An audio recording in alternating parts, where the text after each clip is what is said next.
میرا ایک شاگرد ہے کراچی میں، اس کے مسجد کے ساتھ ایک عورت تھی، وہ لڑکیاں سپلائی کرتی تھی، کس قدر بدترین کام۔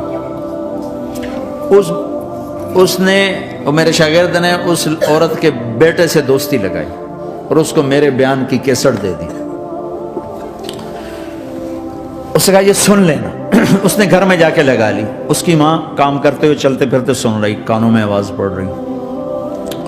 تھوڑی دیر کے بعد وہ آ گئی، کہنے لگی مجھے بھی سنا، تو اس نے سنی، پھر کہنے لگی دوبارہ سنا، پھر دوبارہ سنی، پھر کہنے لگی ایک دفعہ اور سنا، پھر ایک دفعہ اور سنی۔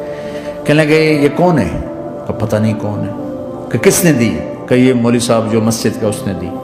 تو اس نے بیٹے کو لیا اور مسجد کے دروازے پر آ کے، لوگ تراویح پڑھ کے نکل رہے تھے، انہوں نے کہا میں یہاں کے امام سے ملنا چاہتی ہوں۔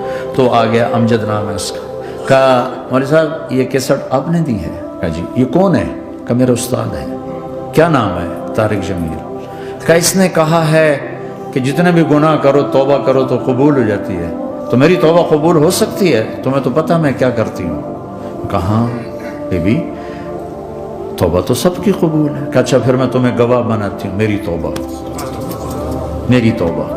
اور اگلے دن مسجد میں آنا شروع کر دیا تراویح میں، اور دعا کرے یا اللہ اگر میری توبہ قبول ہے تو مجھے اٹھا لے، اگر میری توبہ قبول ہے تو مجھے اٹھا دے، اگر میری توبہ قبول ہے تو زور زور سے دعا کرتی۔ عورتوں کے اس میں جدھر عورتیں نماز پڑھتی تھی،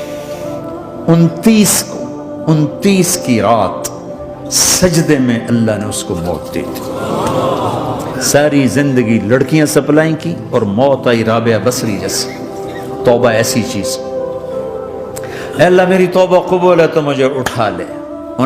29 کی رات سجدے میں اللہ نے اس کی روح کو قبض کیا۔